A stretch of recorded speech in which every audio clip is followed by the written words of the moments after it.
Just grab something tonight, all white. Wapi makofi? You know, that is the problem. Huwezi sema watu wakupigie makofi. Unauliza tu iko wapi makofi. Now let me welcome you to this second session of the morning presentation. We have a number of presentations. I'll be bringing the moderator shortly to do that. But remember, in all that we are doing, I'm grateful we are trying as much as possible to be within the defined time, because time is not our best ally. Somebody told me some years ago that time management is life management. So if you manage your time, you are able to manage your life.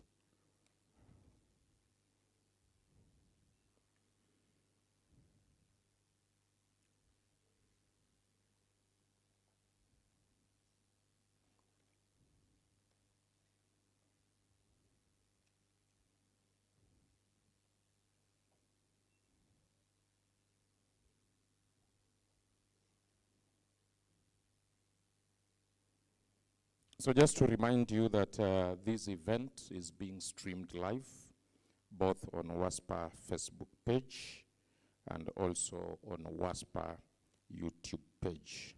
And we invite the online community to engage us so that you get the feel as if you are in this room interacting on one of the most unprecedented challenges that we are facing as a nation. We are losing almost half of what we are producing. And I think it is incumbent upon us in this generation to turn things around. In his wisdom, Mahatma Mohandas Gandhi, he said, you must be the change that you want to be on planet Earth. As you point fingers to people, how many fingers are pointing to the person you are accusing? How many fingers are pointing? One. How many are pointing at you? So it means you bear the greatest responsibility of what are accusing. Then the other one shows that we have the heavens and God is a witness. Why don't you clap for me? So it means we also bear the greatest responsibility in this generation. We also have an opportunity to contribute in reversing. As soon as you save one drop, this one drop, and you have so many droplets that are being solved, then you find that it turns into a river of water, which can be consumed by the next available customer who was not able being served. So it's a very, very important discussion. We are into discussion in matters of advanced metering infrastructure for those who are online.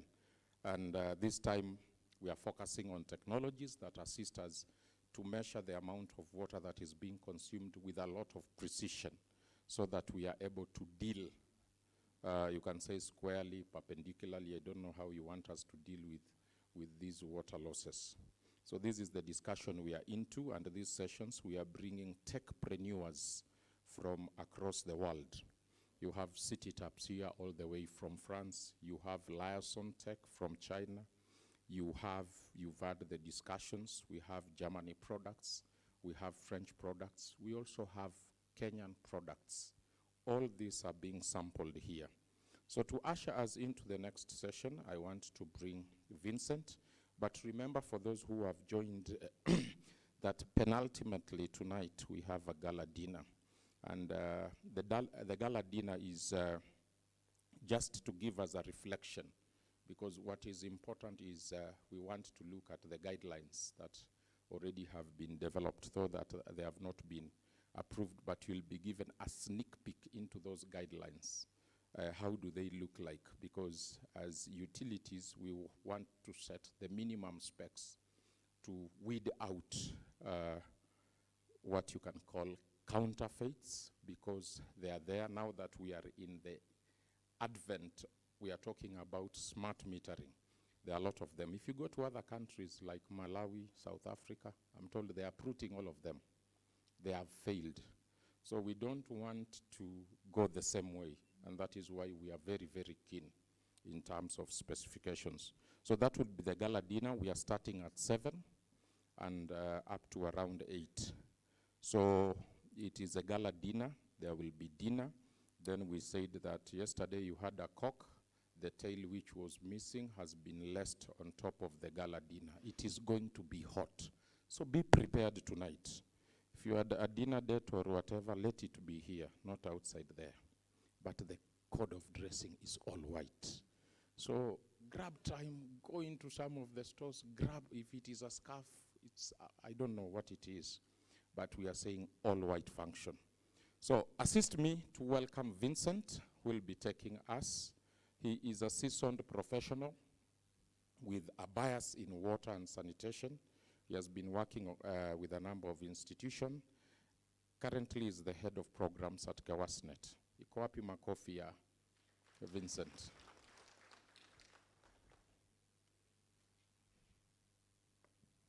Thank you very much, my good friend and CEO, Mr. Mbugo. So, being a man of few words, we'll go straight into business, and time is really squeezed. So we will move very quickly. So this is the order that we will use. We'll have Safaricom and EarthView. They will be our first presenters this second session. And as you prepare, I think we'll give you 15 minutes. And we're going to have a hard stop. For me, it's, I'll warn you, 1 minute, 2. Then after 1 minute, we stop you. It's a hard stop. Let's try to adhere to that because we don't have much time. And then I will ask our presenters, once you present, you please take a seat here so that we avoid the many movements. And then the other instruction is that for those who are presenting, please use this stand, not the other one. We would like you to use this particular stand where I am for various reasons that we have. Then after that, we'll have Mobi Water. Please prepare. So Mobi Water, Doshi, Apex, S3, City Taps. We'll give you 10 minutes each. The Safaricom and EarthView are giving them 15 minutes because there are 2 presenters. So only 15 minutes. Please come to the stage. I'm looking at you. Yes, this is Jerry. And a good friend from EarthView, Karibu Sana. All right, there's a sanitized microphone. Okay, good, thank you. All right. So,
as a business leader, as a leader in your water service provider, whichever you represent, what question that you should be asking, even as you meet and us included different vendors.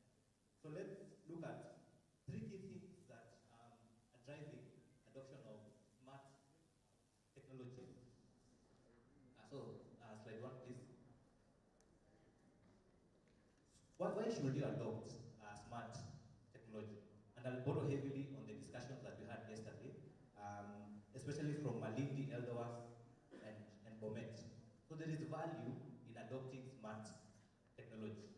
There is no debate about that, globally and here locally. And yesterday we saw the case of Elderwas, they've been able to reduce their NRW. We heard from Malindi and we heard from Bomet yesterday. So you can see there globally, it is estimated that in 2020, there was globally, we made 1.3 trillion. And we people in the business of smart technology together with their customers. So either in cost reduction, in sales, or in increase in revenue based on the different solutions that were provided. Now, 60% of that revenue is in emerging markets, which means the value that Elderwas generated, Bomet generated, Malin, as discussed yesterday, can be seen as and why we should begin thinking of adopting smart technology. Then number two, technology itself. So tech has really improved. We can't be in an era where, and especially us as Kenya, where we are leading the continent in technology, but yet we are still depending on legacy infrastructure to deliver the desired results that we intend to deliver. So we have to run in tandem with technology as technology continues to evolve. And you can see from the different discussions we've had today morning, from the different presenters, you've seen the different types of devices, application platforms, and the different capabilities that are offered here in country and across the globe. So sensors now cover both your acoustics, visual, computing. Storage is no longer an issue with the cloud coming in, etc. And then when you go a little bit deeper into data analytics, artificial intelligence, machine learning, will help us now translate that data into ways that can now help you enhance your decision making. Networks. Now, as an organization, today, 99% of this country is covered by 2G. 94 by 3G, 77 by 4G, and then NB-IoT and 5G are emerging. Now, let me clarify. I've heard a lot about NB-IoT being discussed as an overall reference to connectivity. What is the difference? Now, 2G, 3G, 4G, 5G are on our local or our normal chip networks as we know them today. So some of the connectivity solutions that we are providing most of you today are actually on either 2G, 3G, 4G, and then now into the future 5G. So what is this NB-IoT, a network that we've had being discussed and talked about? NB stands for narrowband IoT network. What does it do? It is a low power network. Now in this business of smart devices, you've heard that we have devices that last 15 years. What we also need to know is the more data and the more active that device is, it affects what? The battery life of that particular device. So what narrowband, and as that device keeps communicating to the network, it also lowers the battery life. So what narrowband then does, it provides for low power. It's a low power network. So you're able to, the batteries now can be able to go much longer. So we have around 30 sites in the country, NB-IoT enabled, and as the use cases continue to grow, we'll continue to expand that network. So it's important for us to have that distinction. So there is value in smart technology. Technology has evolved. Let us run with that evolution.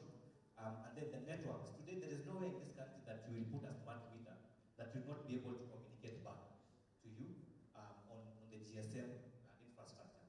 And I'm yet to be told one site that we tried and we failed. So what then do we need to look out for as business leaders and as leaders in the public sector space? As you have these engagements around AMI, smart technology, etc. Number one and most important, interoperability. To what extent is the solution that you are being offered or you are deploying interoperable to the current solutions that you already have existing or solutions that you are going to procure in the future? So what is the typical scenario today? We have, we procure services that are not interoperable, and most of us today are running 5 to 6, even 7 different platforms. So you have 5 different meter types, 5 different vendors, 5 different platforms. So the challenge and the question that you need to be asking is these people who are talking to you concerning MI infrastructure, to what extent is their solution interoperable? The ideal scenario is to have multiple vendors at the device level, and have one platform that integrates all these different vendors.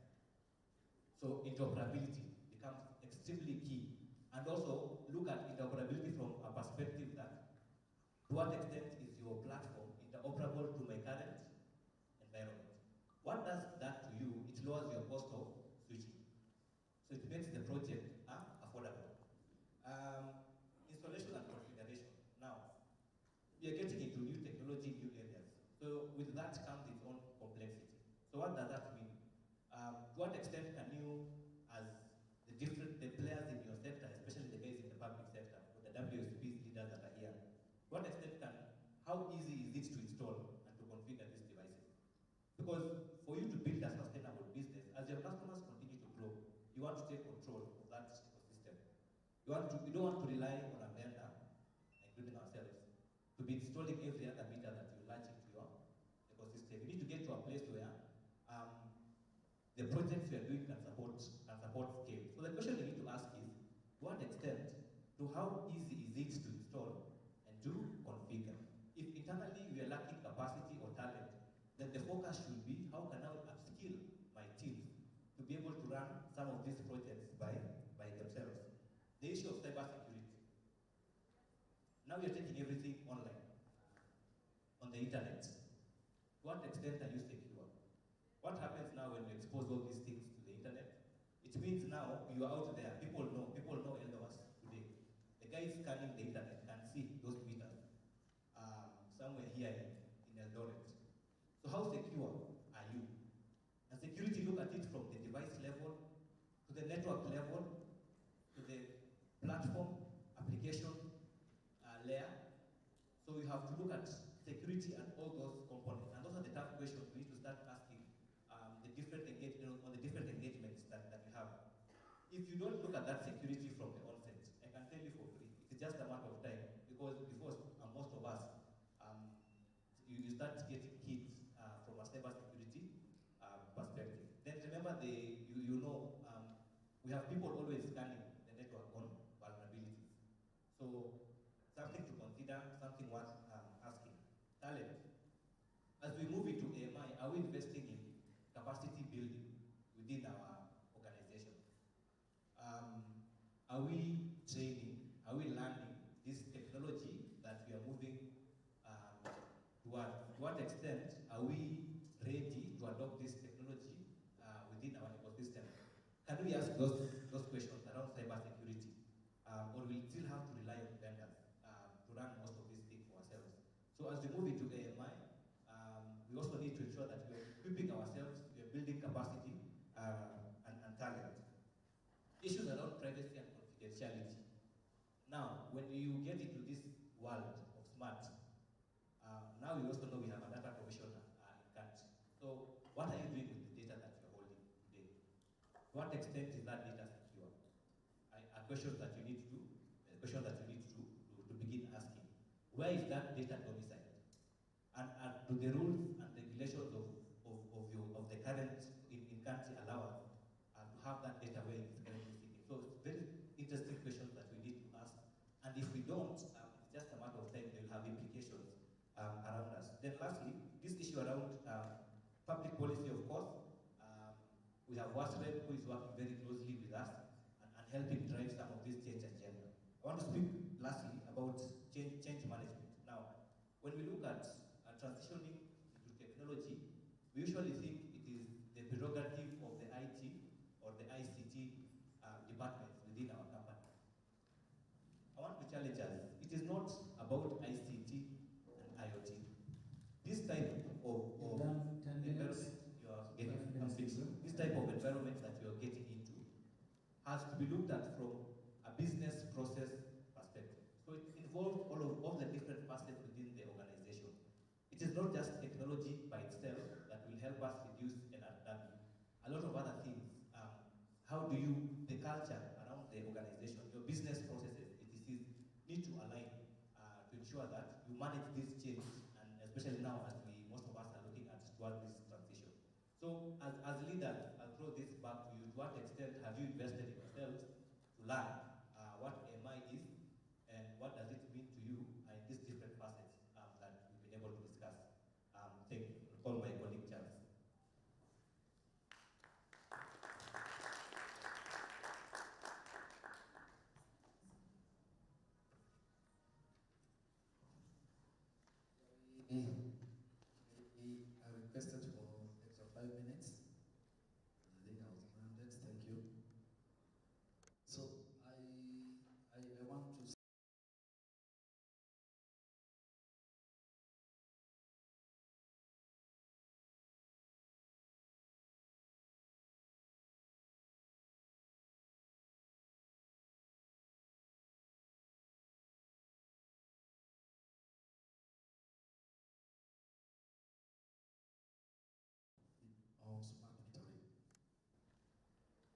there are smart metering water, the smart water metering pillars. These are the ones, I don't want to spend more time on that, but there are 7. The first one is really the meter quality. And it is important to understand not all smart meters are really measured to what we call the WASPA standards. So it is important as we look at the smart metering, we look at what is their level of quality in terms of the quality of the meter. Ultrasonic, electromagnetic, what is the quality? That's the first thing that we spend a lot of time really coming up with the right quality for the meter. And it is important also to know that these water meters must not be brand or manufacturer dependent. There must be meters that can be able to come from different manufacturers, but what is really important thing is what is the quality of the meter. The next thing there is the communication. It is important, I think you saw the other day, the Communication Authority is really on the watch to ensure that all unlicensed communications are not going to be allowed. So it is important for us to be able to know, as we really engage in smart metering, it's very important to really integrate, interrogate what kind of communication is our data going to flow in. That is why very important, as we say, we have partnered with Safaricom to be able to provide, to really have stability and liability and compliance in communication.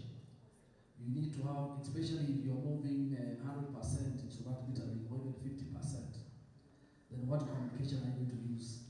So that is an area where we need to, we are able to address very seriously. The other, the platform. The other one is the platform. The MDMS. The MDMS must be open platform that can be able to accommodate all devices and all meters.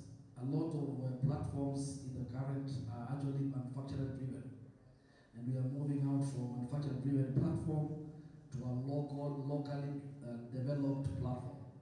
And that's why we have spent time developing a local platform, Safaricom and Earthview, that is able to address all the needs of the smart metering and MI. The next one is, of course, security, the security of the data. I think the CEO was asking, where is the server? And I think that is still a very important question. Where is the server? A lot of data of the smart metering is actually in foreign countries. And this is a risk we have addressed. So this is a real key issue of real ways of data being hosted. Is it on C2 or is it locally hosted? The next thing is proper isolation, which is key, and I look at that very seriously. Smart meters are electronic objects, so a lot of time we find they are affected by issues of nature, and it's very seriously on how we secure them. The next thing is data protection, and the last one there is support and maintenance. After the implementation, smart meters, unlike the previous meters, are not objects that can be installed and left. There must be a way of support and maintenance through the life of the meters. So that is the solution we are providing, which has got all those pillars, plus the pillar of funding and acquisition of strategies. We have a lot of discussions have been held here on issues of costs. Smart meters don't come cheap, and I remember somebody was asking about it on the issue of the costs. So we are looking at 4 propositions that we are providing in this discussion. 1 minute to go, please. The first one is outright purchase. The other one is lease to own. The other one is revenue share agreement, and then the metering as a service. So those are the 4 options that are there for the water service providers that we can go for: outright purchase, lease to own, revenue share agreement or PBC,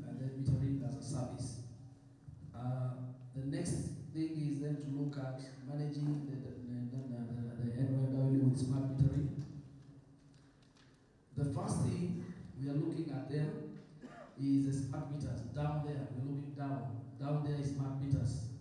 So we are looking at the first thing, the first managing this non-revenue water. Our first approach is to look at distribution networks. So we are looking at applying smart metering 100% on distribution. That is the meters, bulk meters. Then we are looking at looking at the consumer meters on bulk consumers. So on the monitoring there, we are looking at real-time monitoring of water abstraction. We have a project which I've been running on looking at abstraction. It's important to note that the abstraction of monitoring now has gone smart, and every abstraction meter at the moment has to be smart. We are running a project with WRA that is going to ensure that every abstraction meter must be smart. And that is already a big factor there. And of course, the distribution and production. The other thing we are looking at, monitoring of flow, pressure, leakage, and monitoring the rationing programs. Then the last up there is the data analytics, integration, and looking at the computation. The next thing is to really understand that the water authority, just want to mention that again. The water authority has already gone ahead and we have developed a platform for the water authority, which is already running. It has been put in all the control rooms in the 6 regions of the country. And now we have already developed what we call our e-permitting, billing, and the water allocation plans online. This is all going to be on smart. The next level then is look at the production and distribution. Now when we are able to do 100% distribution monitoring, then we are able to say we are 100% knowing how much water coming to the area. And that is a project that we are carrying on here in Edwards. We're carrying a project here in Edwards where we are implementing a full-fledged distribution monitoring for all their DMS. From there, we'll be able to have a situation where we can be able to monitor this water on an hourly basis on every. Can they wrap up? Your time is done. Yeah, thank you. I'm wrapping up. Thank you. I'm wrapping up. Yeah. Thank you. So I think the really thing is that are you able to monitor your water on hourly basis? Are you able to monitor your water on every 8 hours? That is the direction, and that is why communication becomes important. It's also important to know that we have also implemented a fully fledged billing system. Of course, the billing has to be part of the platform because it is all integrated. The last one to spend time on is way forward. So way forward is, as we look at, is to do need assessment. WASP should understand relevant smart solution they need, and they should form part of the strategic plans. 2, use smart meters data for accurate decision making. And then look at the introduction of smart metering networks with a focus on need of both consumer and distribution. The other one is communication. All networks related challenges must be addressed. And the last thing there is that we need to look at things like asset knowledge and information. We have a stand with the tent. Unfortunately, we don't have enough time to deal with this, but we have a stand there, we can be there. We have been in this industry for the last 7 years, and we are ready to work with most of the water companies to be able to realize end-to-end, as Mr. Jerry has said, we want to address end-to-end. Currently, there's a lot of money. Water service providers are paying a lot of money to Safaricom in terms of SMSs, bundles, and all that. And we see that there's a lot that can be realized going forward in the next step. Thank you very much. Thank you very much. Please sanitize the microphone. The next presenter, thank you, the 2 teams, Safaricom and AFVIU.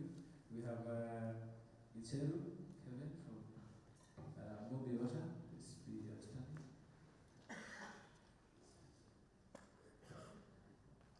You have 10 minutes.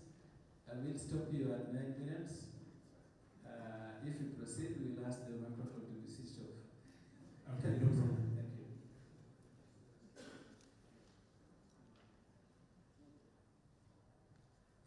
Good afternoon, everyone. My name is Calvin Gashiru. I'm the CEO of Mobile Water.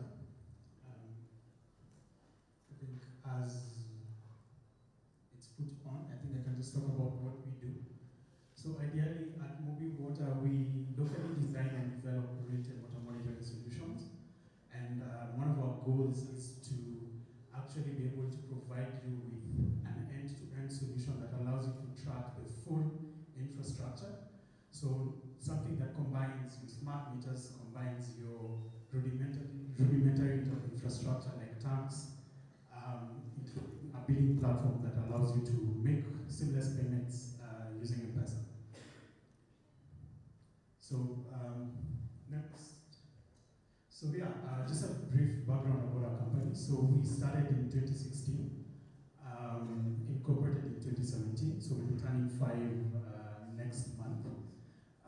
We have devices all across the country, including 2 devices, including 3 additional countries.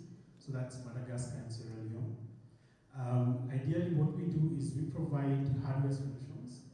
So these are components that go into existing meters. Some specific meters we can be able to automate them without having to replace the full infrastructure.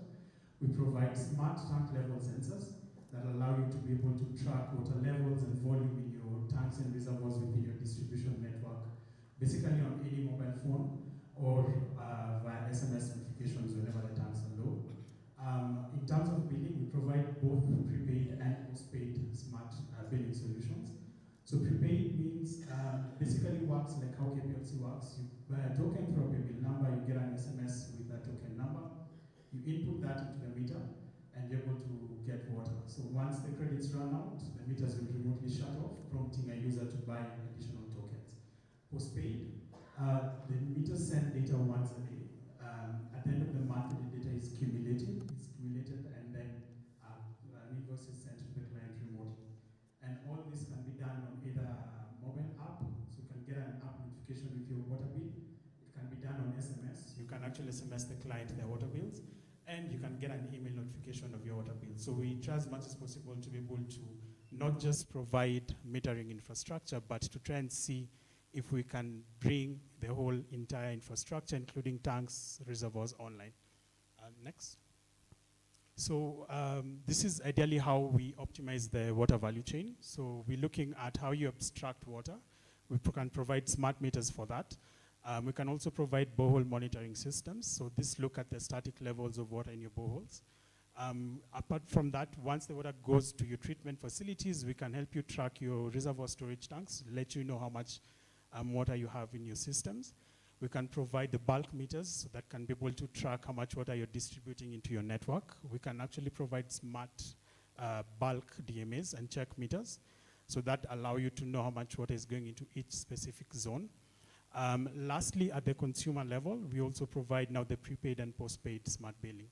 So what we've done with our platform is to try as much as possible to make it very agnostic, so it's not dependent on one supplier.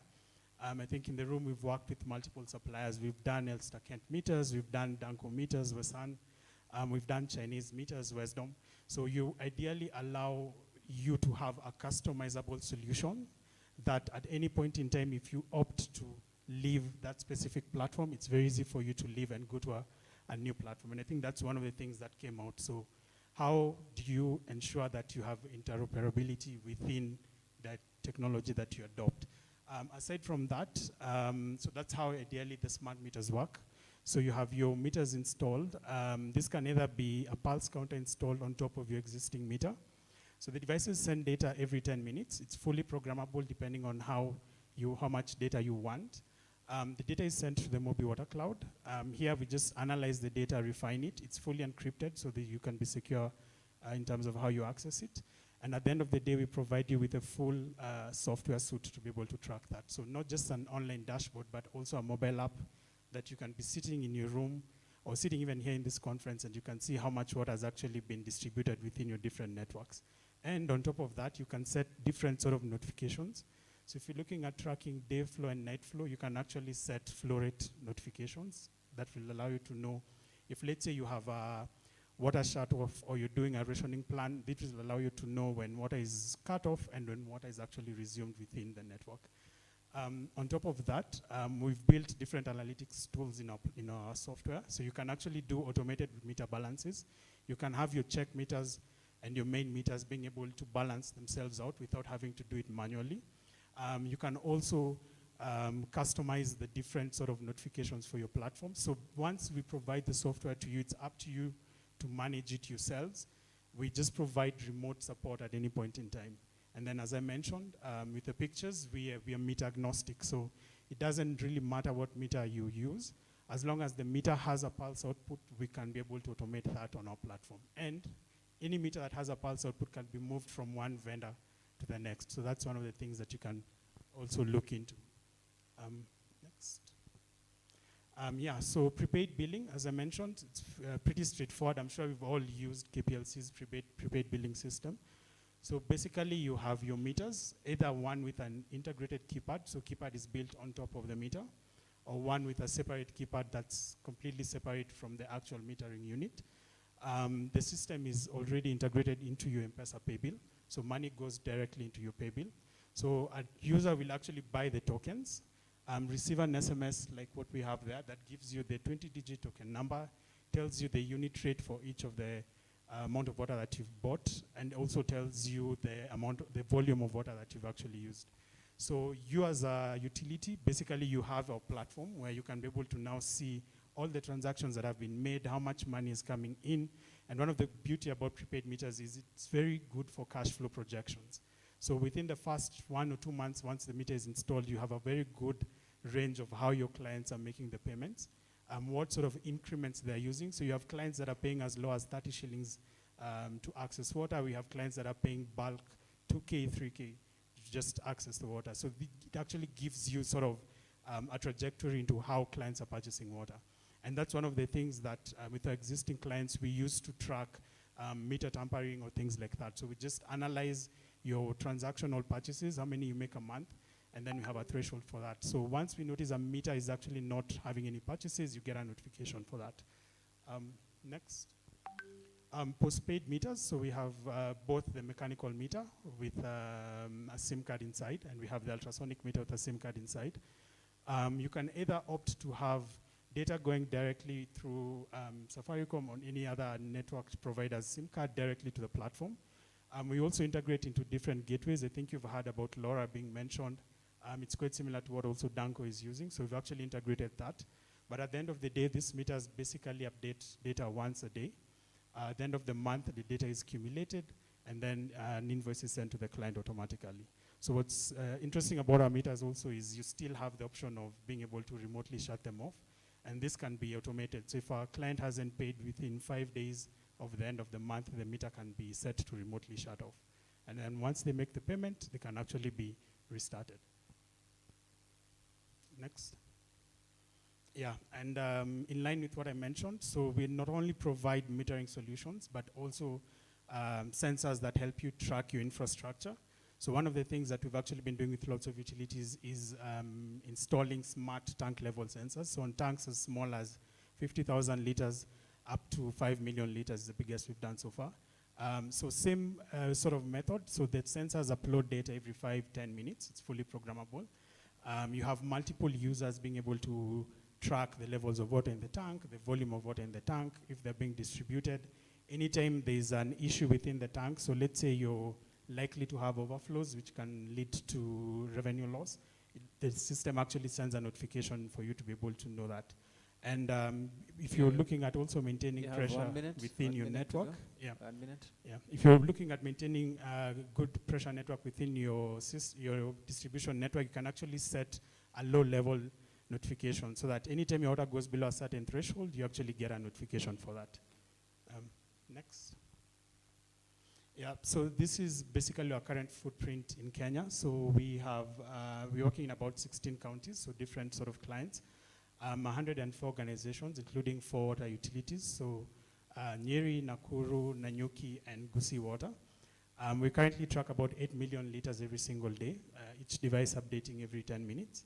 And in terms of tank level sensors, we are tracking 50 million liters in storage capacity at the moment. Yeah, and then I think lastly, we have a tent that's set up. So if you want to come over, interact with our software, see how it works. If you have any sort of questions, please feel free to reach out and visit our tent. Thank you.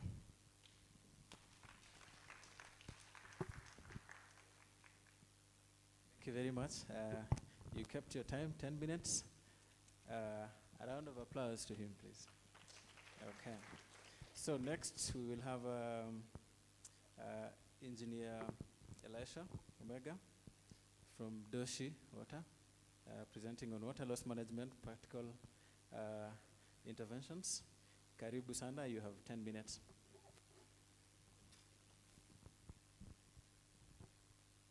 Thank you very much. Good afternoon, ladies and gentlemen. Yeah, my name, as has been mentioned, is Elisha Omega, and I'm here to preach just as I was named. I have a small preaching here.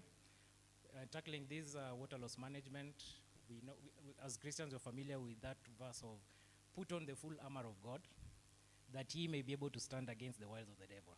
11 billion loss of water loss per year is indeed a big devil. Several solutions have been talked about here, and I will take you through the armory that we have at Doshi Water to tackle this indeed 11 billion problem. And to start us off, I have my armory consists of 5 topics or 5 weapons. As we wait for the slide to start, okay. Ladies and gentlemen, we've been talking about all this technology, but I wanted to mention a very important topic: the basics, pipeline integrity. Okay, this is a very important topic because you see, these pipelines, the way they're manufactured, especially the HDP, has gained popularity nowadays. We need to take close attention to the way the pipes are manufactured. Okay, we manufacture at Doshi pipes up to 800 millimeter diameter. It's significant to ensure that you have quality pipes. All right, one of the best way to ensure this, and we have to work together, is that your manufacturer really uses a raw material that is called pre-compounded raw material.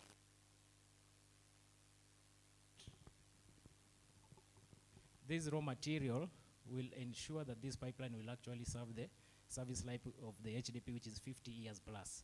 If they use a mixed virgin material and master batch in the factory, this integrity may be compromised. All right. Oh, thank you. So just as to show the first slide, which was showing the armory, that's me.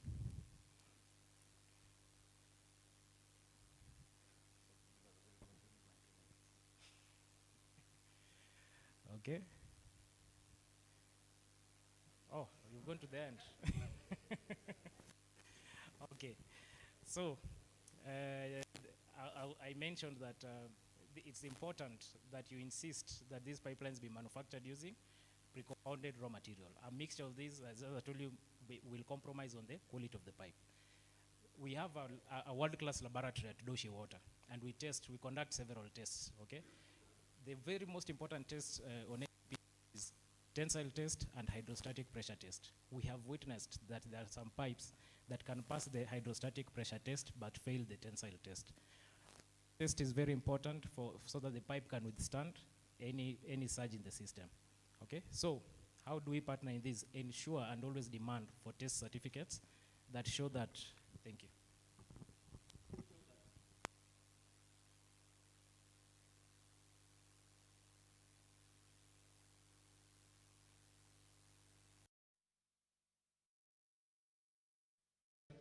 We'll be able to demonstrate to you these tests and the significance.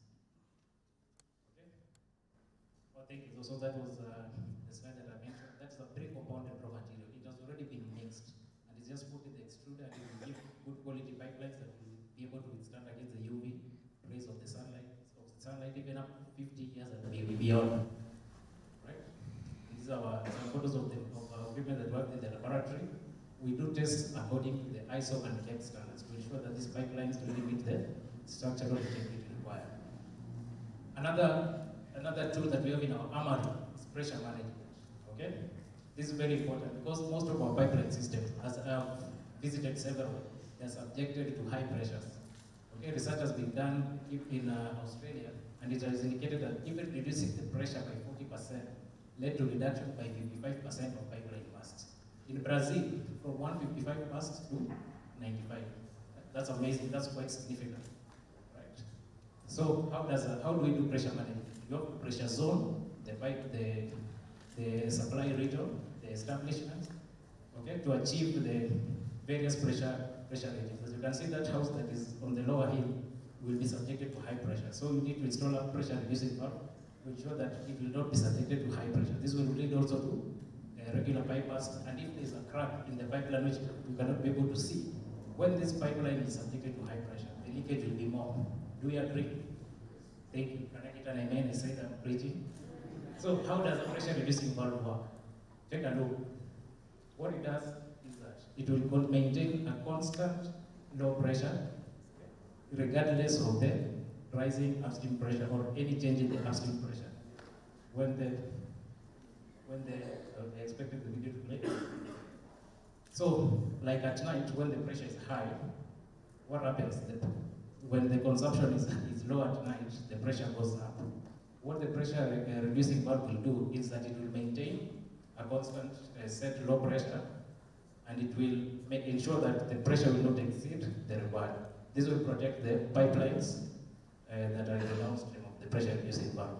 And at night, these pipes will not be subjected to high pressure that will easily lead to pipe burst and pipe failure. And also, let's say in the morning when the demand goes up, this valve is self-regulating. It will open and ensure that customers who serve the downstream still receive water.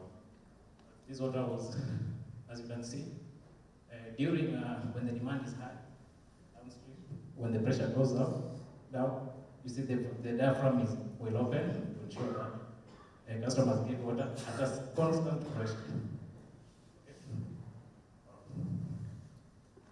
Technology has led us a bit there. As we move on, it's fine. This is what I'm talking about. Just take a look at the pressure, the gauge that is on the right. You see it's not moving, but the upstream pressure keeps increasing, reducing. You don't need to subject your pipeline to those changes in pressure. All right? We have this technology. Partner with us, visit us. We have this technology. We have the technical expertise to share this with you. Okay?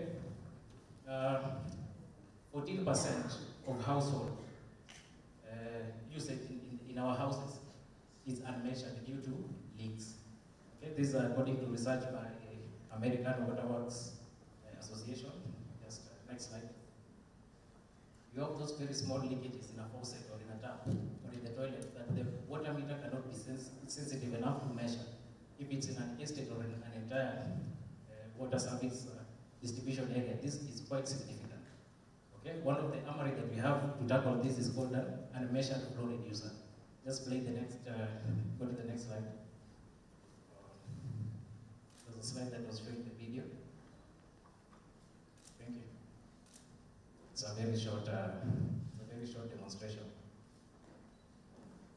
The previous slide. Yeah, you see those leaks. These are leaks that some meters cannot be able to, most meters cannot be able to sense. So an unmeasured flow reducer is installed upstream or downstream of the water meter, and it will measure these flows in batches, and it will make the meter able to read. And this is very important for water service providers. Okay, this is the revenue. You'll be able to collect that revenue that is attributed to those losses. 14% is quite significant. You have 1 minute to go. Thank you.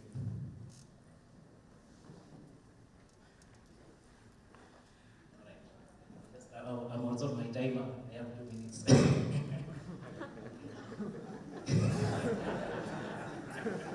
Okay, then. Another very important topic here is air management in a pipeline system. When you have air in the pipeline system, you have inadequate supply. The pipeline system will be operating less than under capacity. Okay. We have worked with the water companies to ensure that we will improve people flow rates up to 170%, like the case we did with Moranga Water Company, and it encountered a return on investment within 1 month. Okay? So with the proper air management along the network, we have particular air valves that assist in air management. And as you can see in this slide, this is one of the disadvantages of having air in the pipeline system. When you have air in the pipeline system, the meter will spin faster, okay? Because there's a reduction in cross-sectional area. As you can see in this real video, those meters are spinning very, very fast because there's air inside the pipeline system. Okay, this will lead to customer complaints. I myself have witnessed this because there sometimes I get water bills that is not matching with the actual water that I use. Right? So we need to manage air to ensure that only water is measured by the meters. Next. Okay. Poor air management leads also to regular pipe bursts. Okay, because you have those pressure transients in the pipeline. Okay, proper air management, we do sizing and location analysis for water companies and recommend the best air valves and who to install where. Also, whenever there's this pipe bursts, you need to make sure that it's repaired as fast as possible and in the most economic way. There's a solution called repair clamps. Advantage is it can be used on any pipe, PVC, HDPE. Okay, you do not need to shut the water. Okay, this repair clamp is just clamped on the pump, on the pipe, and the repair is done. It's fast and economical, just what I've said. No need to shut off the water supply. Okay. Take a look at that, how fast it is. When you have that leakage, just take a look. It's like repair clamp is clamped on that. Very few seconds, your water leakage is done. It's repaired very fast. We know what it takes like to repair leakages in HDPE or PVC. It's a lot. Not, but with this solution, it's very economical. As I finalize, we have smart metering solutions that has been really talked about here. Okay. The next slide, we have meters, the concentrators, we have the EDC modules. What we saw in the excursion, we have those solutions with Sena metering. Okay, from meters to billing systems. And I'm happy to share and to say that Doshi Water is committed to do a pilot with the WASP that is ready. Okay, a free pilot. Doshi Water is committed to that. Thank you. Thank you very much. Thank you, sir, engineer. A very smart Kenyan. Says I trust but verifies, so he's also timing himself. So we move to the next one very quickly, please sanitize. This is Apex. Rohan Patel from Apex. Quickly, please.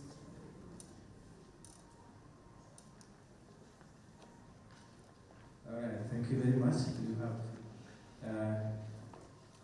your 10 minutes. We will stop you at 9 minutes. Please obey when you stop. Santi-san.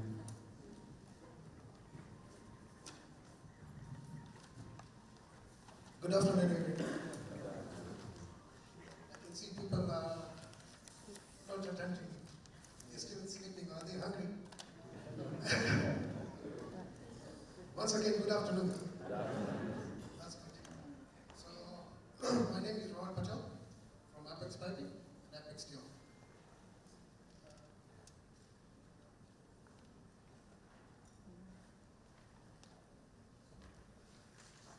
Just wait for the come up.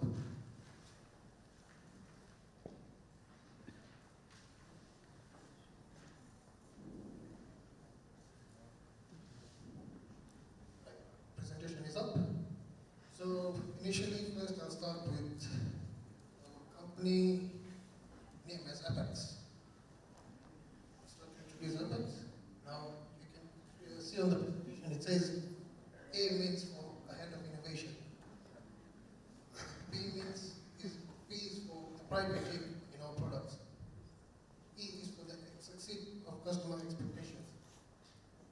X is for the extra value we offer as Apex. Apex has been a shop where it's a one-shop stop for construction. All your needs for construction, we have them. Starting from your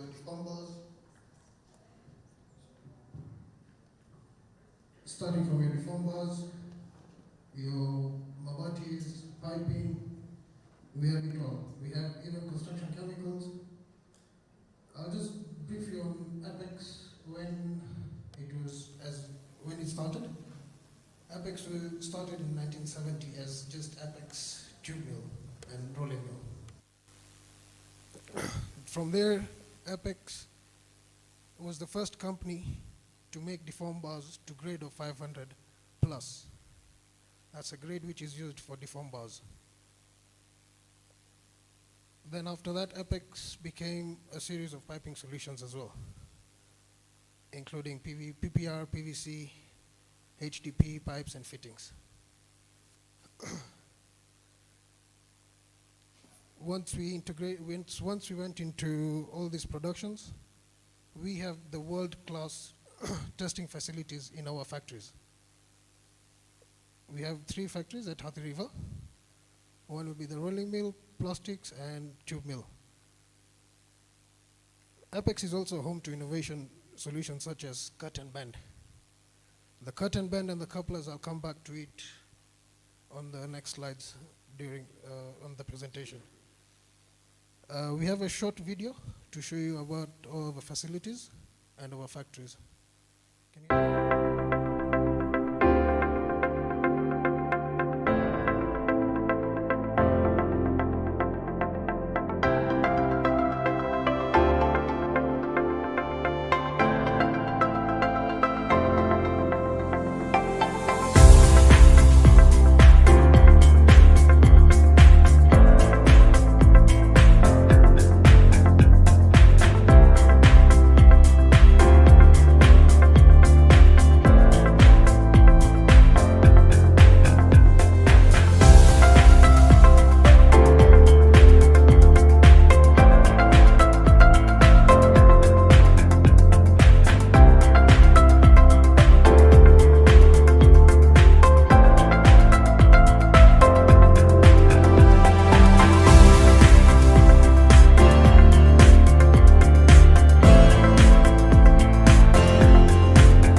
take you through the Apex Group journey into plastic pipes. So in 1998, the founders of Apex Steel invested in can aluminum products, or KAP plastics. KAP plastics used to do injection molding. Injection molding is small plastic, the ferrules, roofing washers. That's what we started with as a plastic company. Then from there, in 2004, the shareholders decided to invest in a PPR manufacturing machine. So I'll come back to the PPR manufacturing machine once I'm done with this slide. In 2012, Apex Group took over KAP. In 2013, Apex System became the technology partner with the world's largest piping company. Now we come to PPR pipes. Now PPR, we are the first ones to manufacture PPR pipes. Our trademark is HydroFlow.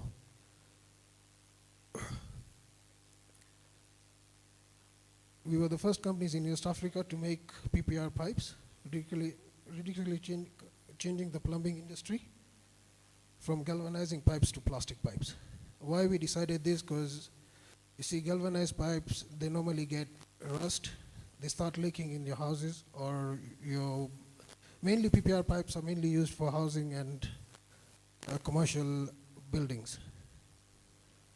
GI people used to rust, and they start getting leakages.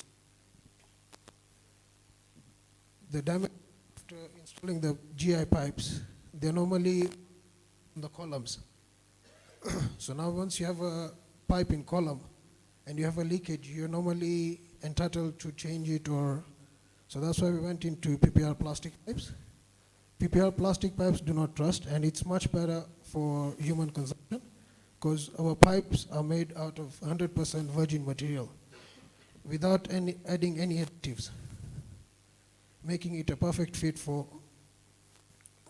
durability for the project. You have 1 minute, please summarize. Okay, PPR pipes come in two types. One is the red strip. The red strip is mostly used for hot fueled. If you have like solar systems going around the house, so you normally use the red strip. And the blue strip is normally used for cold water.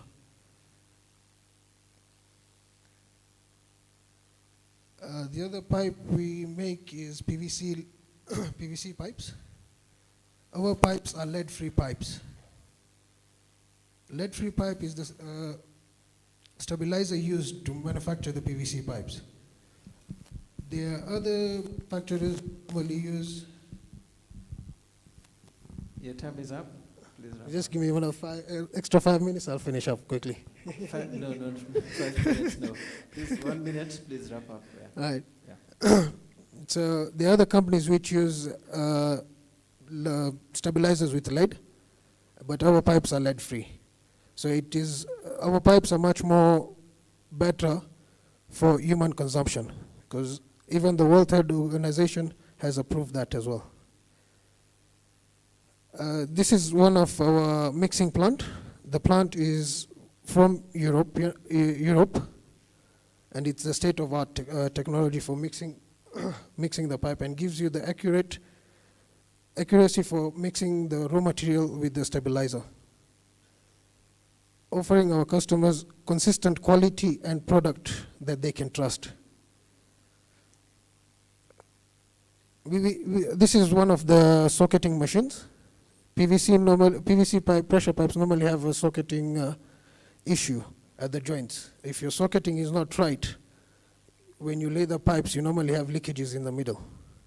So we have the state-of-art machine to make the socketing and the rubberings. We use EPDM. It's one of the rubbering requirements from cabs.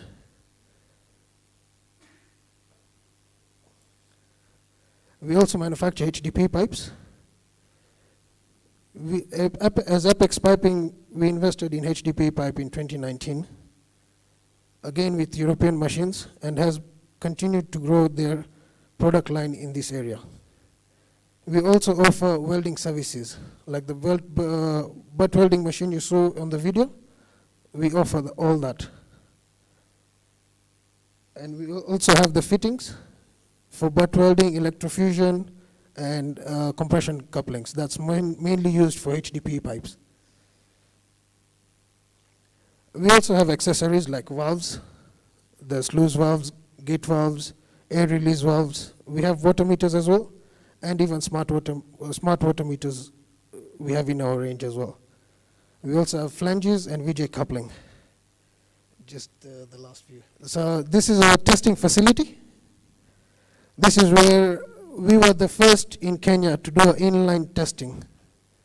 Inline testing means when the pipe is inside the machine, when the production is done, we have a scanner where it scans the wall thickness before we even dispatch it to anyone. And it's fully integrated lab. Okay, rebars. This is the rebars I was talking about, the cut and bend. Now we do cut and bend on blueprints. This will save you money. It will save you labor cost as well, so that you don't have to do cut and bend on site. It will even save you privileges on site. So this is an advantage. And then you have the couplers. The couplers are to join the two deform bars, where you don't have to overlap the deform bars either in the column or the slab. One last one. This is our construction chemical. Construction chemical is waterproofing for your water tanks, concrete water tanks.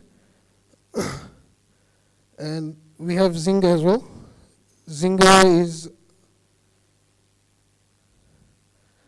Zinga metal is 96% zinc, and it's cold galvanized product. So your tower tanks, you normally do hot dip galvanized. This one you don't have to do any hot dip galvanized. You can use a paintbrush, paint roller, and you can apply it with that. We have also supply. This is the tank. All right. So can we stop here, please? Just yeah. Let's stop. Let's stop. I think we can read the rest later. Kindly, you've taken so much time. Kindly. All right. Kindly. Round of applause to him. Let's have the. You can take your seat. You can take the seat at the far end. So the next presenter, we have Godfrey Ludiema from S3. If you're ready, please. So we will be reducing the time now. Yes. I will stop you at 8 minutes. So assume you have 8 minutes, kindly. Karibu sana. Good afternoon. My names have been already said. I'm Godfrey Ludiema, and I'm serving as a solution engineer at Esri Eastern Africa. So we as Esri Eastern Africa, we're a global company promoting geospatial technology. Geospatial technology is simply, I know you've been able to use your Google Maps, your you are getting services from the taxi. There are those kind of maps that are run behind your smartphones. So we are promoting that technology behind your phone or in particular device that you have. So for this particular case here, I'm privileged to present to you how we can be able to manage the water loss management with the Esri technology, that is the ArcGIS. I know most of the water companies have been able to work with the GIS technology in terms of doing their mapping of your assets. Where are these meters? Where are these customers located? And those softwares that you use, it appears that it's one of the components that we are promoting globally. So maybe you're wondering, what is this GIS? GIS is simply a system for managing, sharing, and applying geographic information, simply from geography. And what you're getting from geography is simply the science of where are these assets located. For this particular case, we are talking about the advanced metering infrastructure. Yes, we are going the smart way. We've been able to deploy these meters at a particular service connection where the customer is located. But are we able to see on a map or on an information system how that particular kind of asset is behaving? So we provide a technology that can be able to help you do the mapping and visualization, do geospatial analytics, monitoring and reporting of those smart meters, because you need a dashboard to run on either on your browser so that you can be able to see those kind of behaviors that are happening on that particular point. So we simply promote the science of where, and that's where you can be able to see there's a video that's running in the background, and that particular video simply showing you every aspect that is or a phenomena is located on the Earth's surface. So these meters that we are deploying in water service provider, they are simply located at a point on the Earth's surface, so that you can be able to have an asset management system for our meters. Next slide. So we as Esri, we are promoting the ArcGIS. Next. We are promoting the ArcGIS softwares, and those ArcGIS softwares are web-based. You get them as a service because they are integrated into a single source of truth that you can be able to have the desktop application that you can be able to do your mapping, you can be able to do your data modeling of your water distribution network, so that you can be able to have a system of record, which is simply a system of inventory of where these meters are located, where and how, particularly the category of those kind of meters. Are they industrial, are they commercial? You're able to use that kind of technology. Then on the other end that we are promoting is the web technology, where we have the system of engagement. The system of engagement is the one that helps us now to share information through web applications, through web maps, through dashboards, which are all running on the ArcGIS web GIS system. Then the other aspects that you would really want to get from this, especially from the advanced metering infrastructures, from these smart meters, you might need to do a lot of analysis so that you can be able to understand a particular data, how it is behaving. You've been able to deploy this particular AMIs in a particular region. Have you been able to improve in terms of water losses through the commercial side? Then for the implementation patterns, next slide. For the implementation patterns of the ArcGIS system within the water utility, we have the desktop application that you need to install on your machine. Then on the other hand, we also have the cloud environment, where you can be able to have an ArcGIS portal. For this ArcGIS portal comes with various embedded applications for the dashboards, for the web maps, for the web applications that you can easily grab as templates for you to use in terms of developing those kind of maps, rather than having the hard copy maps that will give you a lot of hardship in terms of maybe you need to do a field operation for inspecting these smart meters. So we have two cloud environments that you can be able to deploy. We have the ArcGIS Enterprise.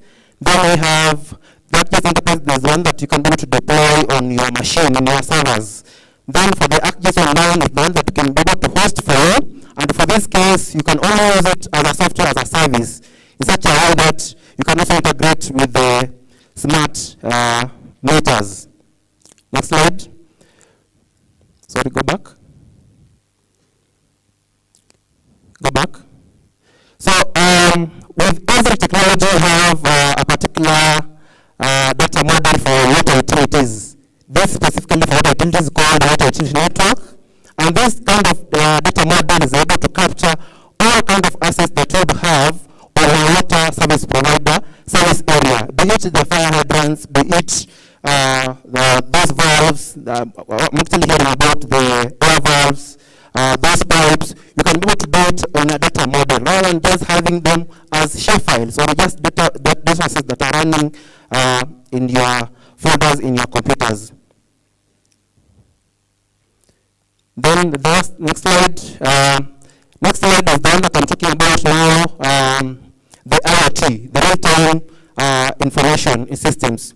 Within ArcGIS system, you've been able to hear that is a system that you can be able to access on the website, on our website. Simply because we have the cloud environment that is powering all these applications from the desktop, from the field applications, down to the web applications. So we can be able to do integration with advanced metering infrastructures, kind of smart meters that we have. So we have those open ports that can be able to now integrate to those meters, because this information that is being relayed from these meters needs to go to somewhere, needs to go to content management system, which we basically provide as a platform that a water company can be able to have in their daily workflows. And again, I'm not just mentioning about ArcGIS, we're not replacing any other system that you have. This system is open to be integrated with any other system that you have, like the ADMS, the ERPs, those smart meters that you have.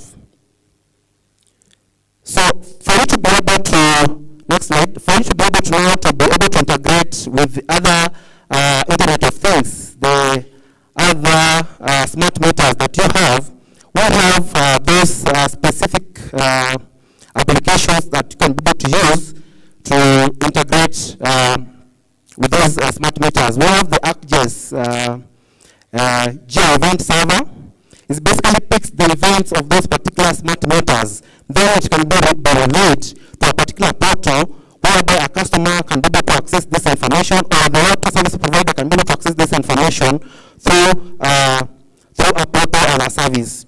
Then we also have what we call... 1 minute, please. Summarize. Then we also have an application called the ArcGIS Velocity. This is specifically for concerning the big data analytics. So to be able to stream in very big data from these smart meters. Next slide. Then for the interest of today, just particularly to mention about the warehouse management with ArcGIS, whereby we have that kind of a data structure, whereby at the background of this ArcGIS system, you're supposed to have a water asset management for these smart meters. Basically, you need to have those maps that are running on your portal, on your servers, so that you can be able to relay this information from these smart meters and can be able to pinpoint a particular place where there is a problem, or whereby you can be able to see whether these smart meters have been able to be helpful in terms of what you're doing. The last slide. For the ArcGIS technology, we've been able to make it very simple for you, whereby we've been able to come up with the various templates that you can be able to use in terms of just deploying all those applications that you can be able to use for nighttime flow analysis. We have those for leakage loggers analysis. Then we also have stormwater management applications that you can just grab them, then just put in your data so that you can be able to appreciate the technology that we are promoting as Esri. So I'll stop there. Thank you so much. Thank you so much. A round of applause. Give it to her. And thank you also for keeping time. You can just take a seat maybe on the right over there. So we'll request for your indulgence. You saw that we had a lot to share. I know time is spent, but maybe we take just a few more minutes, and then we go for slightly late lunch to allow the CEO, CityTaps, Lande. The other name is difficult, so you have, yes, you have 10 minutes. You kindly, you have 15 minutes. Let me consult us. Let me consult us. Start. Please start as I consult. Hi, I'll start right away because we're all pressed for time and you guys are all hungry. I appreciate your attendance and I appreciate your interest in what we're doing. My name is Greg. I'm the CEO and founder of CityTaps. It's always an honor to speak to people here. And of course, I want to thank, before we get started, can you put the slide up, please? Before we get started, I want to thank Elisha and Eric from Malindi and from Bomet, who spoke so highly of the work that we're doing with them It's truly an honor to work with these WSPs who are on the bleeding edge of technology. Hillary, can I have the slides up, please? So you guys know us because we do pay-as-you-go smart water meters. We're branching out into the NRW space. We have a project in Musoma in Tanzania. I will show you the methodology that we use, and then I will show you live data from Musoma, from right here in Kenya. Hillary, how are you doing? I'm not as good as talking as the CEO, but you know, I can try. So you'll see my contact information if you want to speak with me later. Of course, I'm one of the few Wazungu here, so you can find me easily. And I'm very happy to answer any questions that you have, either about our PayGo solution or about our NRW offering. Hillary? You're not counting this time, are you? No, you can't, because it's out of my control. Okay, skip. Next slide, please. Hillary, next slide, next slide. Okay, so I'm not going to lecture you on, next slide. I'm not going to lecture you on non-revenue water. I just have a couple of statistics that you want to see, which is to say that invisible leaks amount for 70% of physical losses, which is mind-boggling because usually they're very small. That's why you can't see them. But sometimes they last for years and years and years. The second thing is that your service connections, your tiny pipes, are accounting for about 50% of your physical losses. Again, it's not on the big trunk pipes that were professionally installed. It's on the ones that have been installed hodgepodge over the years by the teams of the WSPs that most of the physical leaks are happening. Next, on commercial losses, I'm not going to go over this. Everybody's talked about this. My work is done. So what is our solution? Our solution is to recognize that you do not turn a man into a carpenter by handing him a hammer.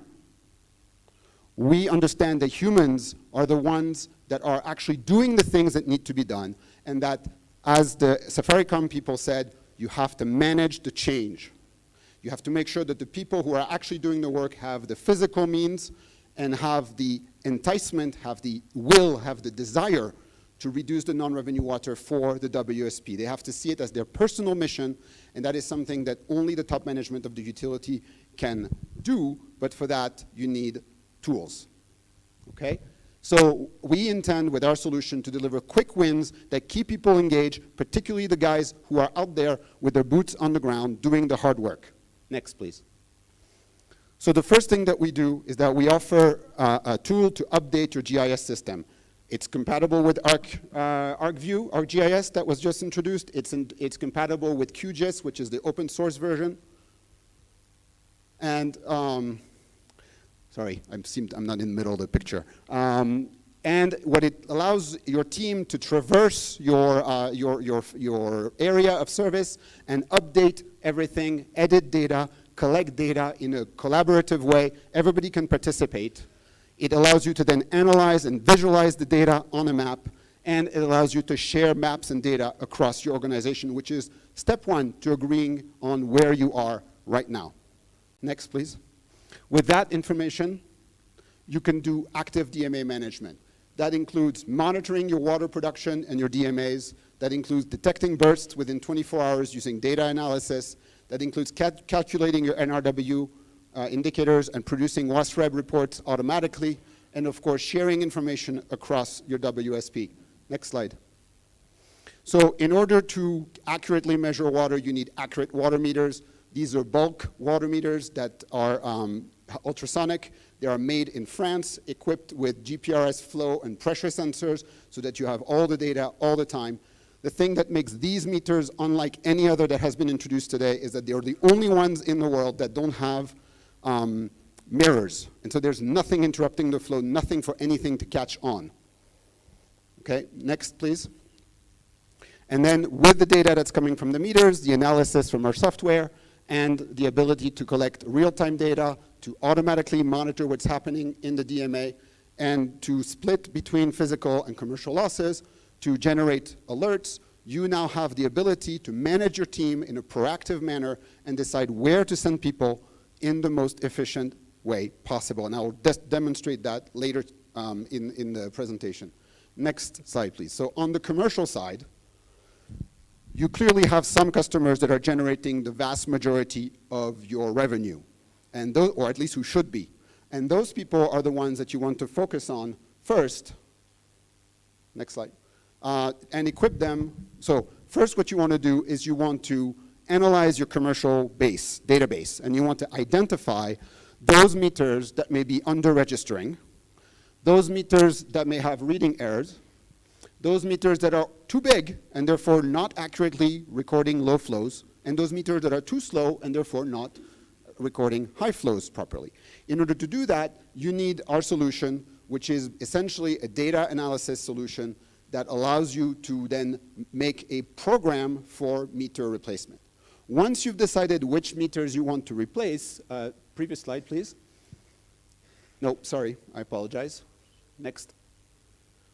You can select ultrasonic meters or the pay-as-you-go meters that we offer, which are not ultrasonic, as some of you will remember from previous presentations. Ultrasonic meters make sense for your large customers or your small customers that are generating a lot of revenue, right? If someone is supposed to pay you $3 million a month, you want to make sure you're actually invoicing them $3 million and not 2.8. Because that 200, you're going to be chasing 1,000 guys otherwise from the small customers. So you want to make sure that those big customers, those customers generating a lot of revenue, have accurate measurements. Of course, these are smart meters. It goes without saying. A meter that's not smart today is really not doing you any good in terms of NRW or revenue collection. Next, please. So we go all the way to the large sizes. Again, there's no flow blockage. These are R500 meters. There's no deposits in them. They're at the top of the line, and they are made in France. Next, please. So on the physical losses reduction, next. What you're probably doing right now is you're probably getting reports from the fields from your customers for visible leaks. You're probably having WhatsApp groups telling you, sending WhatsApp messages. But we can be a lot more organized than that, and we can practice active leakage control, ensure speedy and quality repairs, and we can do pressure management, which was already described. The tools have already been described. The question is where and when should you do it? And then you can do pipeline and asset management, which is preventative maintenance. So I'm going to switch to my, Hillary, can you switch to my screen, please? And I'm going to show you what we're doing in Musoma, which is basically that, but cooler. So what you're going to see as soon as you see it, Hillary?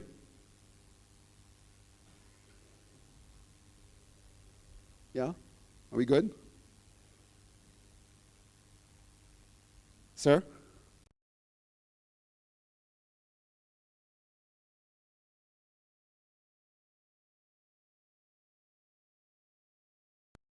In Tanzania, which is on the lakes, on the lake shore. You can see the lake at the top and a little bit to the right. I draw your attention to the part to the right of the airport, which is lower, the older part of the town, and of course the lower in terms of topography. Now the DMA that we're doing this project on is the red outline, as you would have guessed. And the little blobs that you see are the cross between the pipe network, which has been updated with our solution, which I can show you here. It's still loading because the internet isn't very fast.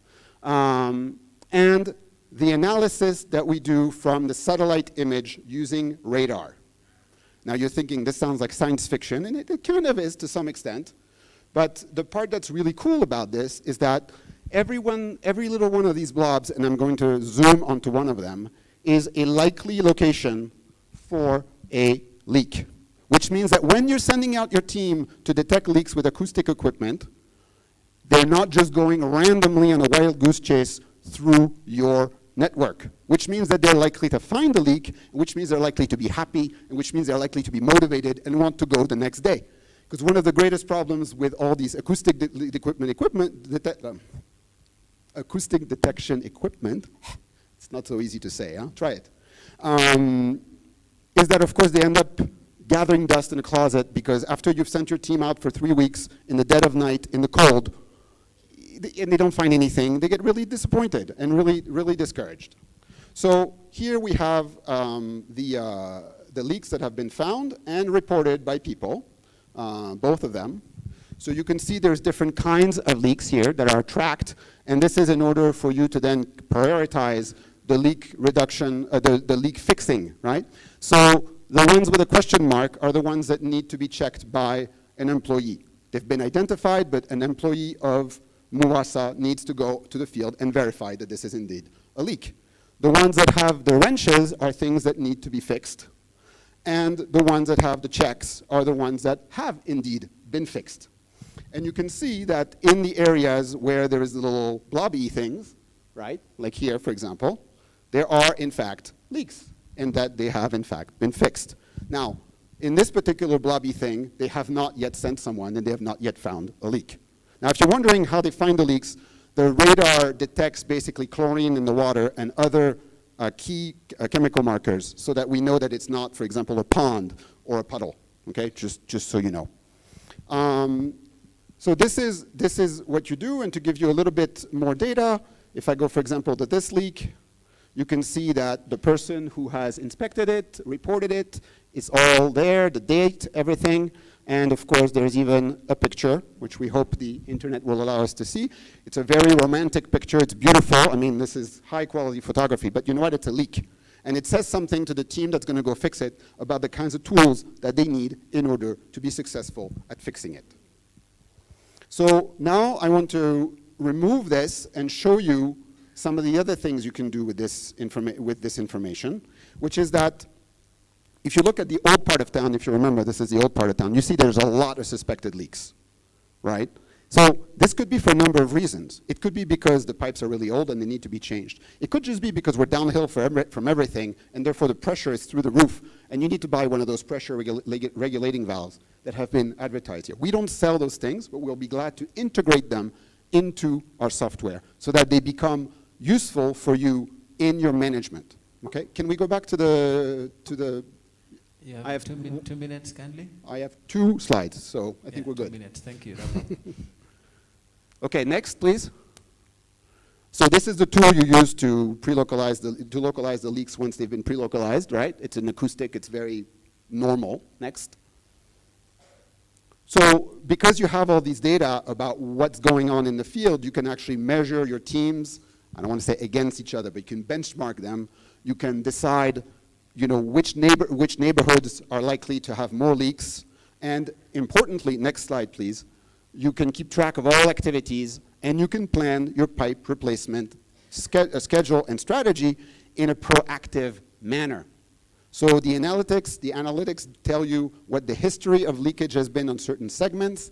You're now able to say, we're going to fix this pipe, or we're going to buy a PRV, a pressure reducing valve here, and it all makes sense, and you can calculate your maintenance, your financial maintenance needs, and in the end, next slide please, as you do long-term management, you can do a proper, fully integrated, no, next slide please, NRW prioritization strategy. You can decide on your pipe replacement program.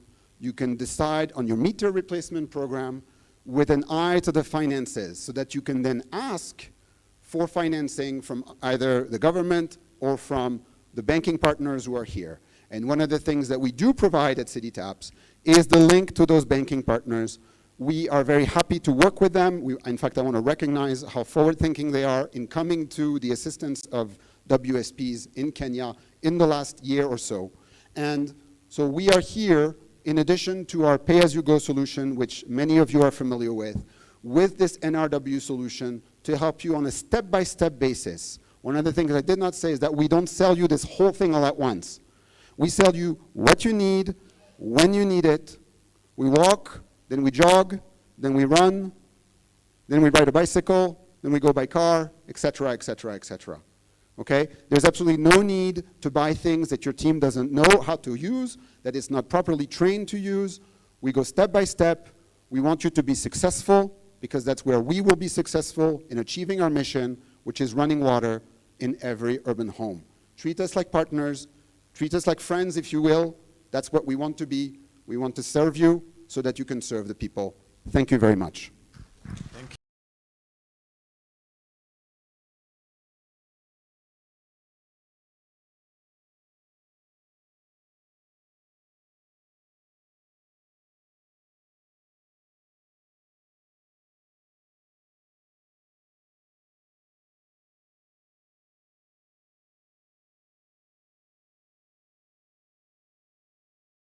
have consulted, and we agreed that we finish this at exactly 2, so that you can go for lunch, or maybe 5 minutes to 2.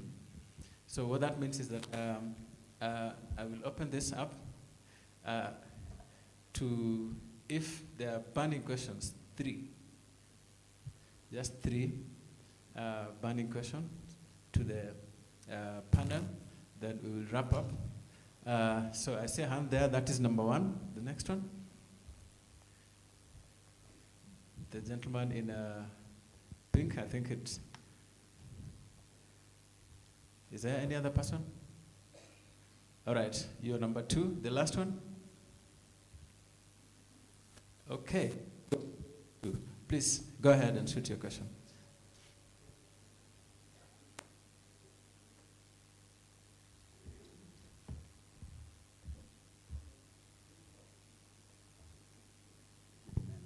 IT, please, microphone. There's the extra mics here.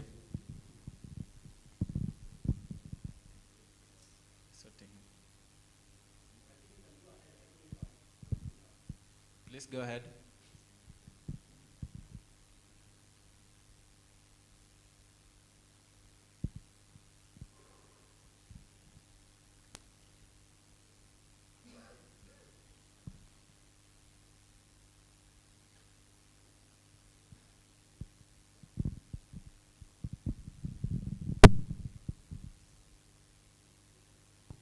All right, what's happening? No mic? Okay, please go ahead. Thank you.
Please state your name for the record. Thank you. So we heard that. There's another gentleman, number 2. I saw. What was it? Very quickly, please summarize your question. Oh, is he? Okay. Go ahead. State your name and ask the question. I'm Simon. My question goes to Mobi Water about the paying meters. Since you say it's a token-based platform, does it consider any problems at what time of the month or consumption the ban of the step tariff program of our utilities, the customer is at the time of payment? Because all our utilities, especially in Kenya, use a step tariff way of payment. All right, thank you very much. I think we can take those 2. The first question, I think, was more general, the uptake. You want to say something very quickly, then we move to Mobi Water. It's a very good question about the uptake. I personally have never met a utility that has told us that they don't need our solution. Everybody wants our solution. The problem occurs, or appears to occur, in the financing of the solution, and then in the procurement, and the timeliness of the procurement. And sometimes in the governance, when the people who are not the MD and the technical manager and the commercial manager start to wonder about what's going on and what I'll let you fill in the blanks. So in terms of the financing, I'm very happy to report that we at CityTaps have partnerships with some of the banks, and that our solution, in fact, ensures that their risk of lending to you is drastically reduced through the M-Pesa payments of our pay-as-you-go solution. For this reason, we are actively seeking utilities who want to deploy our solutions with financing from commercial banks in Kenya. So I believe that that issue is at least partially lifted. The return on investment for the utility is huge. In fact, the more debt you have, the more customer debt you have that is owed to you, the higher your return on investment. As Elisha said it yesterday, they retrieved almost 6 million in debt in a few months with only a few hundred meters. So there is a clear return on investment that can be articulated. We can help you calculate it and then make the inquiries with the banks. In terms of the political and the governance issues, that is something, unfortunately, that I have very little say-so about, though I am very happy to meet with your CEC, with your Director for Water, whatever you think is necessary. And I said a third thing, but I can't remember, so. We can hear from Matthew. 1 minute, please, so that others can contribute. I think from the perspective of Kumbasu, I think that is a very key question. I think apart from the issues of financing, when you look at the requirement of metering in the WASREP document, there is no requirement there is no specification for really smart metering. And I think that is one of the things that the CEO, Ambogo, was talking about. And I think that is what will be discussed in the evening. I think the discussion has been to come up with the standards and the specifications of smart metering. Because the smart metering is not an object, it is a solution. And so when you look at the way the tenders are done at the moment, they are done for supply of meters, but not for a solution provision. So I think going forward, maybe that is a governance issue, but I think looking forward to tonight is the journey has been begun. We have been part of that solution on coming up with standards. And I think that today in the evening to be discussed. But also from ourselves here as AdView, we are also providing complete solution in terms of metering with a complete solution in terms of financing. And also looking at also the banks in terms of how can we be able to provide. So I think the financing has been dealt with. CityTaps is financing, we are financing. So I think the issue is it provided for in the also procurement procedures? So there's another area in terms of procurement procedures. You find that they're also very rigid in terms of the solution. And a lot of time when you advertise, it is the lowest evaluated meter. So a lot of issues are not considered in terms of what solution are we actually providing. And can we compare, because when you look at the metering, smart metering, there's so much variety. Can you compare this and the other? What are we really offering? So I think the variety in terms of what communication is it using, what platform is it using, is a platform in situ, is it a web-based platform? All these things need to be factored in the tender process so that at least when we are evaluating, we can be evaluated, we can evaluate cows and cows, but not evaluating cows and goats. I think that is an area of procurement issue, specifications, governance issues, and of course there's also been industry fear. I think that's another thing. There's a lot of, many people have tried before and failed. And maybe think that when they try again, they will fail again. I think the issue here, we need to make very clear that even when smartphone came, it was not this size, it was a big thing. And it has gone through a process. So I think for me, I would say that smart metering are here. And I think it is good we take away the fear and start moving forward. It may not be perfect in terms of perfect, but I think there's going to be growth as we continue. So that is my input. Thank you. All right, thank you. There's a question. Mobi Water, kindly.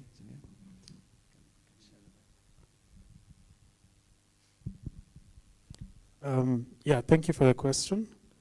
It's actually possible to have the tiered rates on the prepaid platform.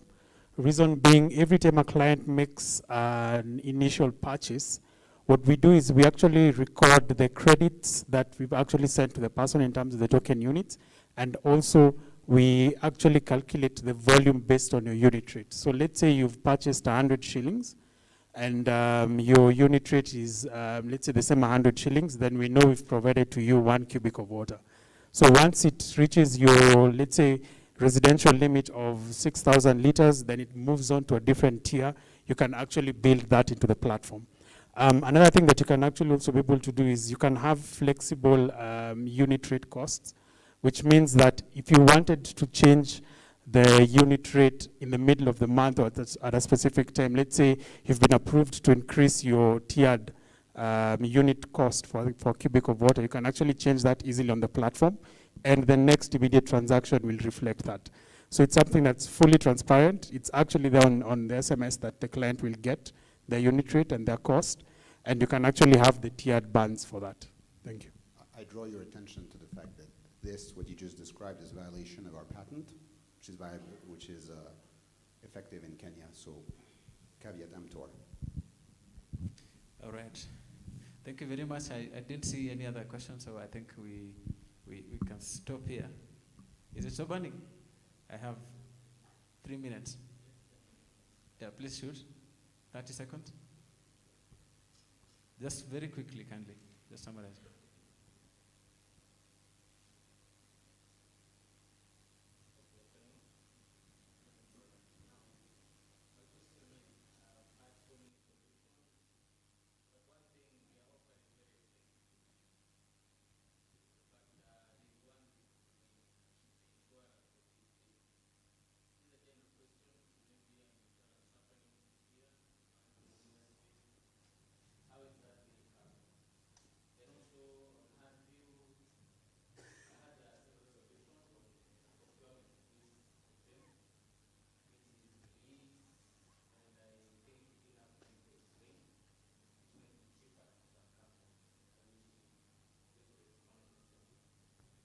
Thank you. Insurance, I don't know, Terry,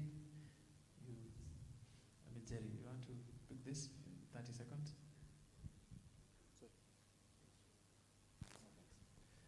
So what you're working on building is a full ecosystem of different players, which includes the financing bit of it. We're also having a conversation with a couple of insurance to ensure some of these devices and the investment that the WSPs are making. So we're looking at providing a full stack service as opposed to the different components of the solution. So yes, we're having conversations with the insurance companies, and I think even tomorrow, the session tomorrow, the banks will be able to expound more on that insurance. So we are ready to have that conversation.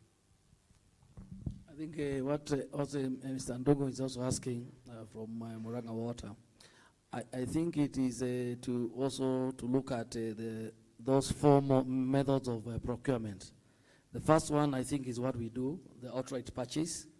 And then, of course, now the next one is what we are talking about, lease to own, you know, where you have a period of time, though you have a solution, a meter, you are given 3 years, you keep paying.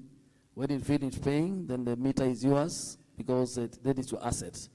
In those 3 years, then your team is trained how to manage, how to use this technology transfer, and from there, then you own.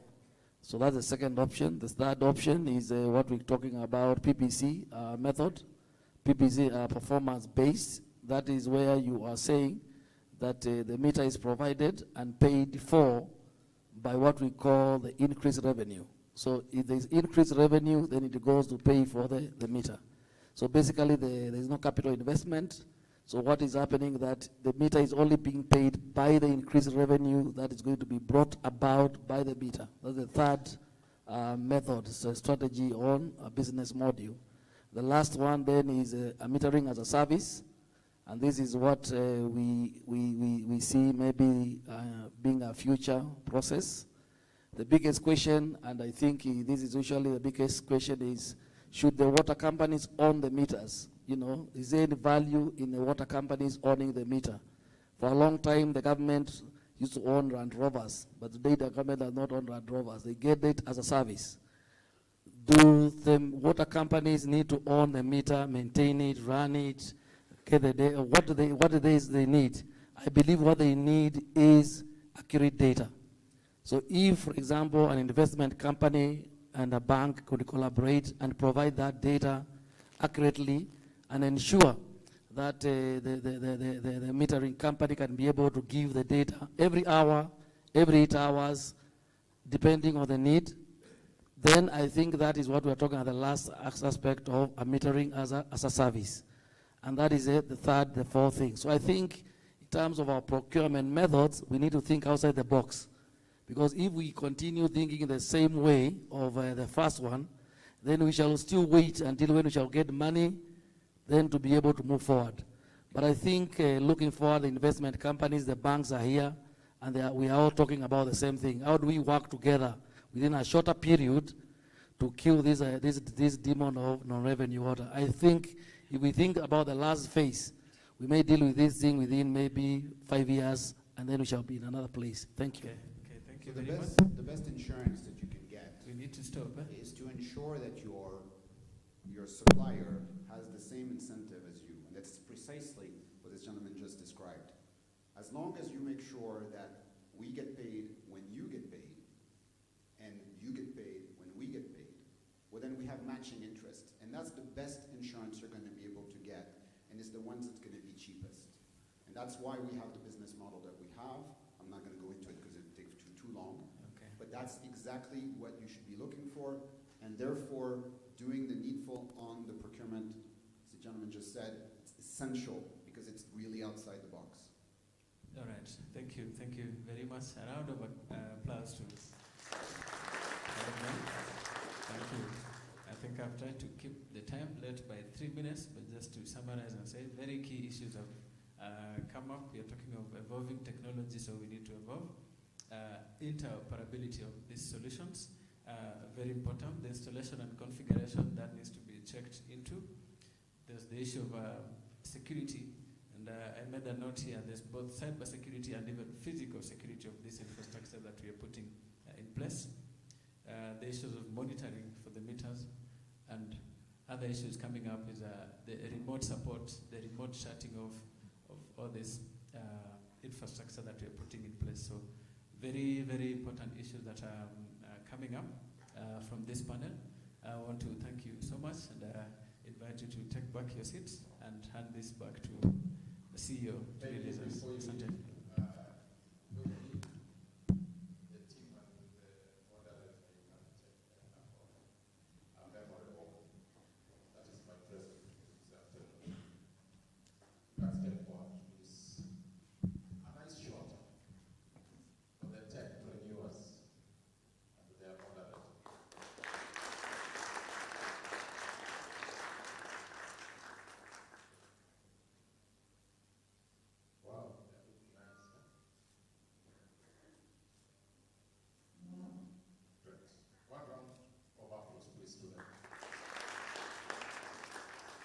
Thank you.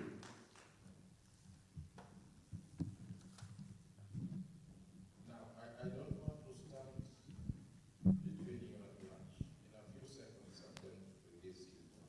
But when we come back in the afternoon, we are now transiting to another session from the tech renewals. We now want to listen to the utilities. We want now to listen to water service providers.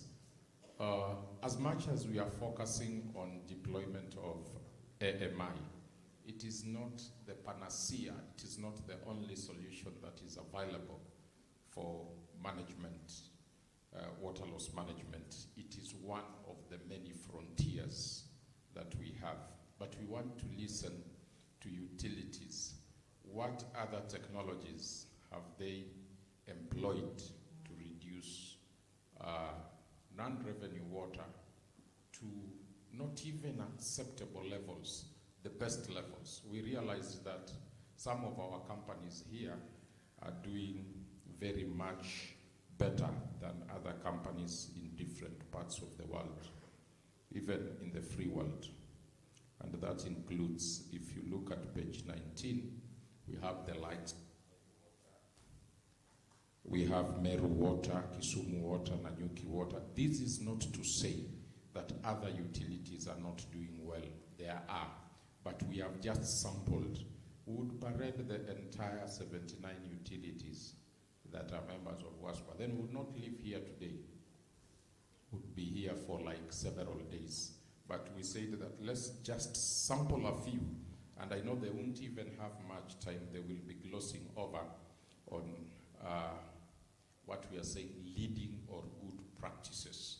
And of course, they'll also be able to tell us the challenges that they are going through. So this is an exciting session, and even our counterpart from Kenya Water Institute, because they deal now with the issues of capacity building in the sector, they will also be doing a presentation on their good practices in terms of ensuring there is knowledge management, because the issue of knowledge is more important.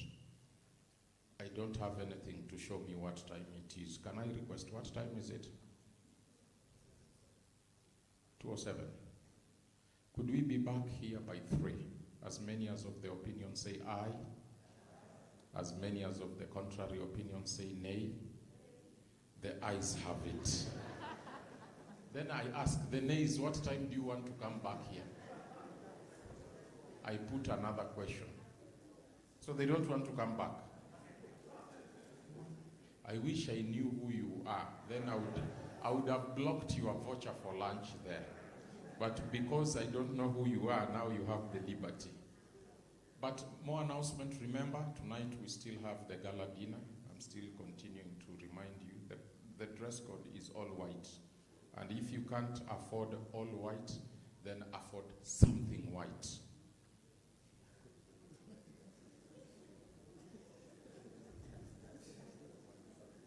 So this session is adjourned. 3, please. 3, we are all seated, not coming in at 3. We are all seated at 3. We want to make it shorter so that we go for the gala dinner. Thank you.